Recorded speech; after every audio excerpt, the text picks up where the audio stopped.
My name is Joshua Owens. I am the education coordinator here at Chicago Child Care Society. My name is Landis Brown, and I'm the youth and family coordinator for Chicago Child Care Society.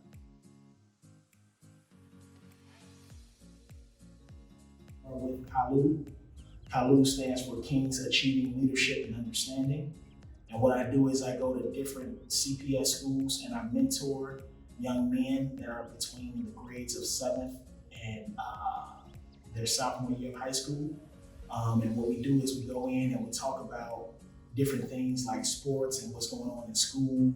We tutor them. We also take them to the gym and play basketball for a while. This past year, we went to a couple of basketball games, Chicago Bulls basketball games, which they enjoyed a lot. And not just that, we also, we weren't able to do it this year, but last year we attended their graduation ceremony and we gave them a graduation bag as well. The program that I currently work with is called the KALU program. It's actually a male mentoring initiative. KALU is an acronym, which is actually an African word that says to represent Kings Achieving Leadership and Understanding. The program is pretty much a male mentoring initiative that is to achieve practical and practice and understanding, to build self-esteem, to help them to understand, the youth to understand teamwork building, make them understand the differences between social and emotional learning, as well as how to deal with conflict resolution skills.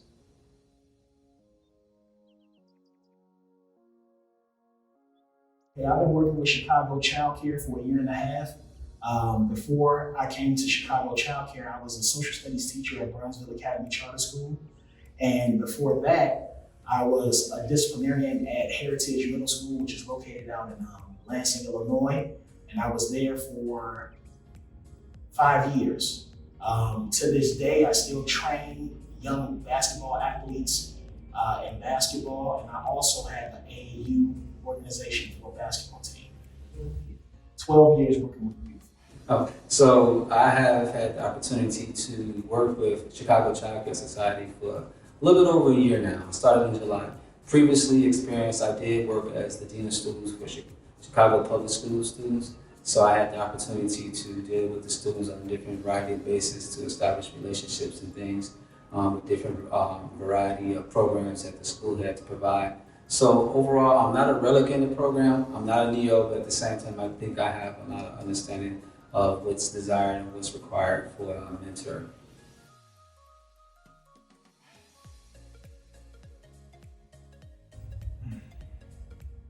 The most challenging part is finding youth who are willing to listen to start out. So when I say to start out, when I go and I introduce myself, sometimes it's a wall up that's stopping them from hearing what I'm saying. But once I'm able to penetrate that wall, then I know I got them. So I would say the most difficult part is that initial conversation, that initial introduction. That's the hardest part. The most challenging thing is the unknown. You never know exactly what's going to take place. You have your curriculum, you have everything together in which that you want to follow, get policies and different things like that. But it can turn left real fast. You may have a student that has some underlying issues that need to be addressed immediately. So your calendar, your schedule is going to get off because you got to give it attention right away. So I think the unknown has always been a factor, not knowing exactly what the day is going to bring, because you can have things together, well mapped out and planned, and it can go left as soon as you start.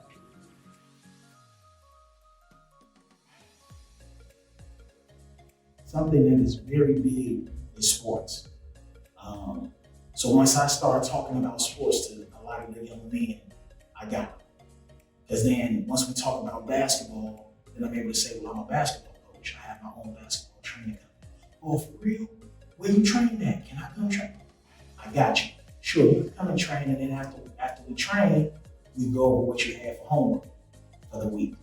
So that's how I get them. That always seems to. Something that I do is I go off their feedback. So I always ask young people what they're interested in. Sometimes it's video games. Sometimes they are young people who enjoy school. So I go off of what their likes are. Some people like to eat.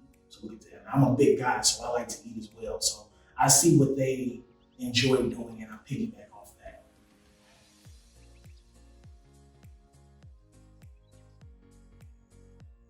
That the assignments that the teachers had for them were too difficult, and that they weren't going to be able to pass the class. And some of the kids felt like they were going to be bullied by certain individuals in school. Those were some of the main things that I heard.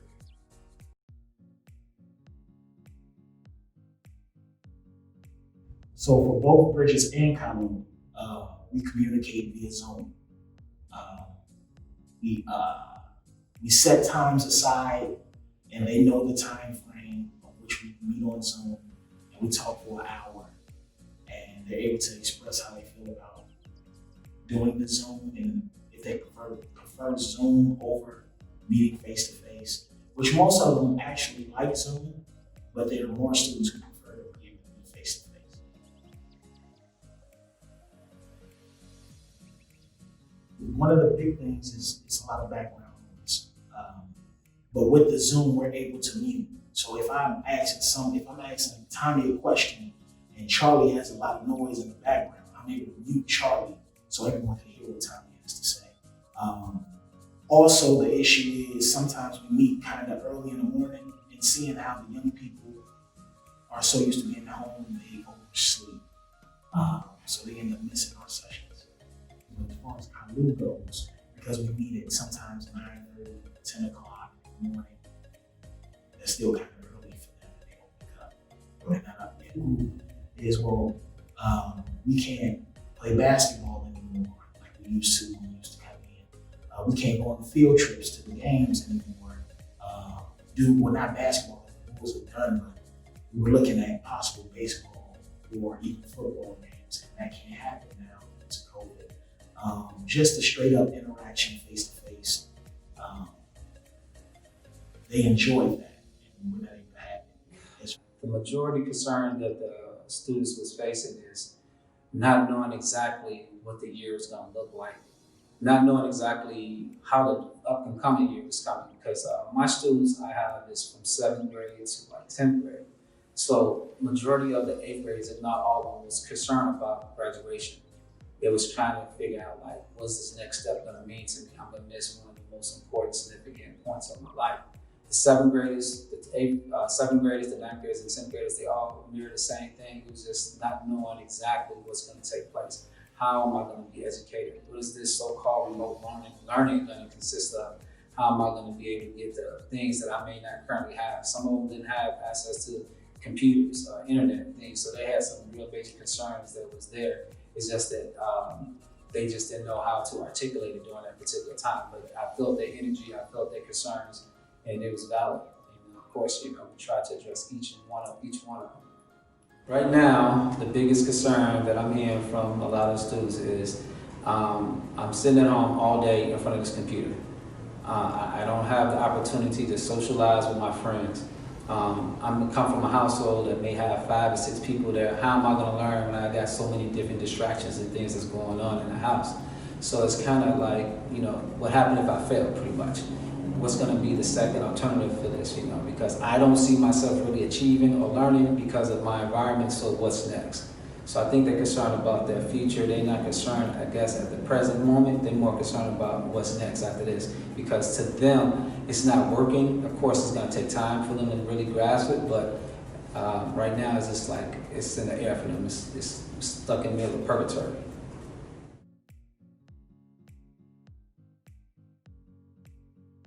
It's very traumatic. The only thing that we could really do is we try to have games on Zoom, icebreaker games to loosen up the mood, make them talk more, laugh more, smile more. But other than that, it's not really much we can do, other than, of course, being on Zoom. That's hard to say because everything revolves around seeing, touching, and if we can't see you, if we can't interact with you on a face-to-face basis, it's hard to say what can really be done. The only thing that comes to mind when we talk about remote learning is being on a laptop or a phone, computer, and you could do the icebreaker games. Other than that, it's not really much to be done, I don't think. But one thing that we do for both groups, we ask them, both Bridges and KALU, is there anything you need? So that way, if you need bus cards, then we can build the bus cards. Let us know what your needs are. So we just try to help them out as much as we can to make their life a little bit easier during this time. Some of the resources that's available that we can launch on this, I was able to come across this internet program that CPS students was eligible to receive. The parents, so I was making sure that the students was aware that they can get free internet services as a CPS student. Also was making sure they understood when the school was out during the first, when the pandemic first started back in March, about resources so that they can have proper food, different food distribution programs that they was able to distribute to the schools so the students can pick it up if they were CPS students. In addition to that, individuals have multiple layers of concerns and they can affect them, because what happens if you are one of those individuals that your family member or you happen to be exposed or have the coronavirus. So we was trying to have trauma sessions that's available for them to educate them and make them understand, hey, look, you're not the only one going through this. Let us help you out with these things. Also, some type of technical training for the parents so they can understand now with the computer system that they're going to be using so they can help their kids through when they go in these virtual learning. So those are just a handful of services and resources that have been allotted towards our students. The concerns, I always call it ICP. Issues, concerns, and problems.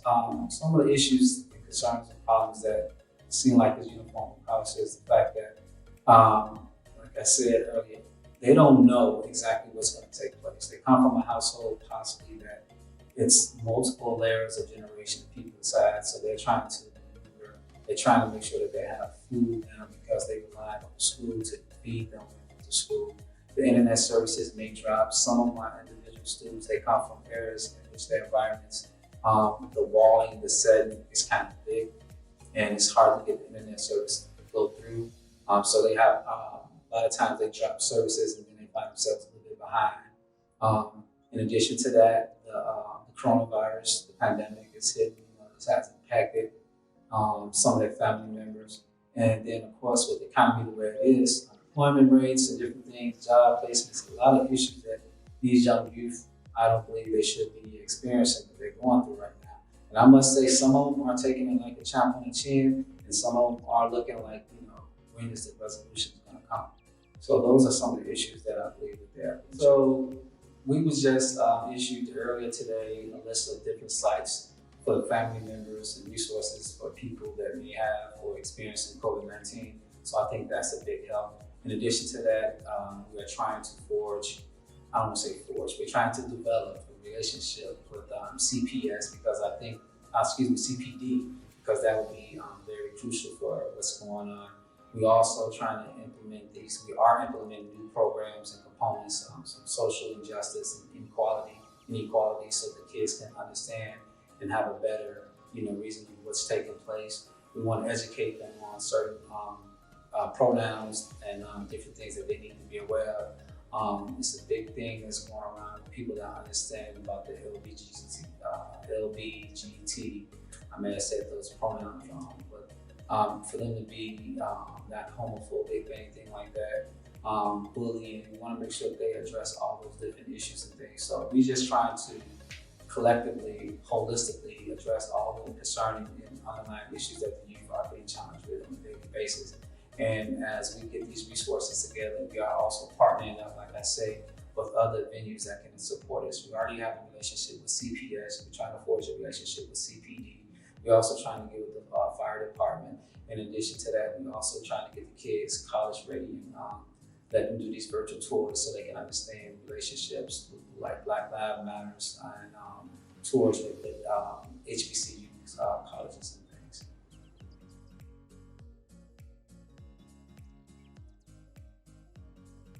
I started at Owen Scholastic Academy, which is over on 82nd in Christiana. And there was a student, he was in 7th grade, and no, I'm sorry, he was in 8th grade. At the beginning of the school year, What program?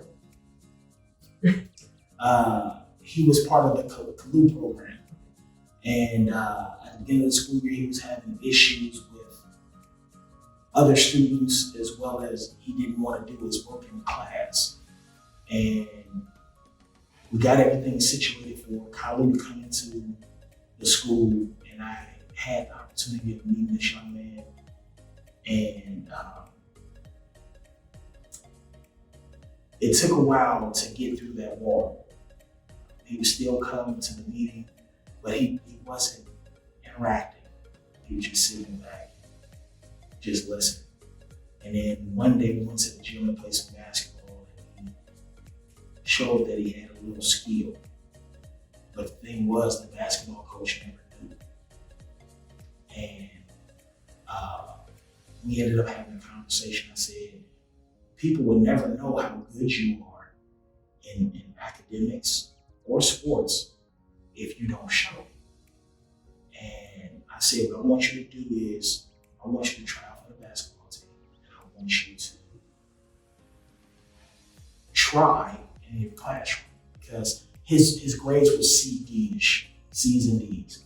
And he tried out for the team, he made the team. He ended up starting on the basketball team.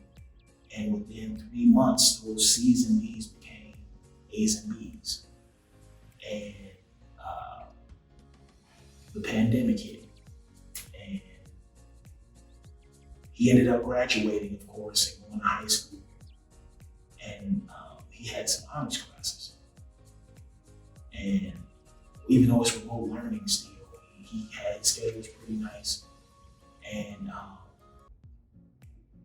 he intended on trying out for the basketball team.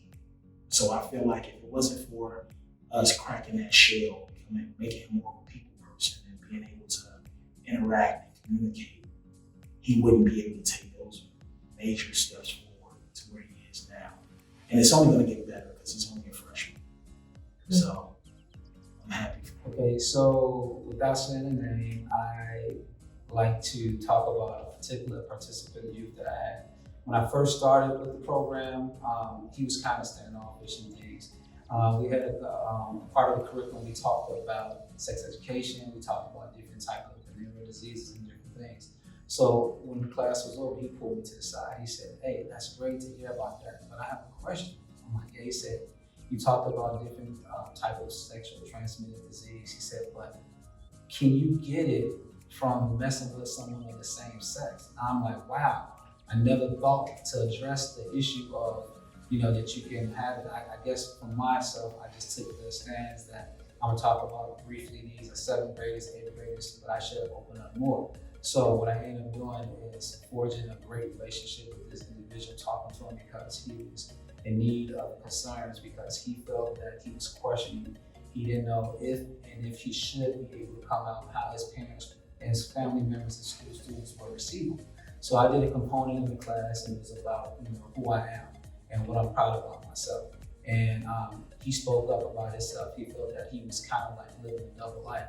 And after everything was over, of course he had reservations, like I said at first, that he thought that the other male students were gonna judge him and look at him different, but it was wonderful to see how they embraced him. And it was like, well, we kind of knew, we kind of figured it out. So it was a relief off his shoulder as well as I. So we started working with the individual, writing letters to like the different social services groups and letting them know about how can he get himself involved and learning and educating other people about the pronouns. And I say pronouns because that's the latest terminology that they're using for the lesbians, the gays, the transsexuals, the questioning. And so he's reaching out to them and establishing that. And then part of the program, the group program, is we give everyone journals to write and to discuss from beginning to the end. And just looking at how he started off writing little simple stuff like, I don't want to be here, it's boring in here, to at the end of the session, school was pretty much over, how he elaborated on how that he appreciated Mr. Brown for stepping up, being a good mentor, being a good friend, not judging him, making him feel comfortable with who he is. So I think that was a very successful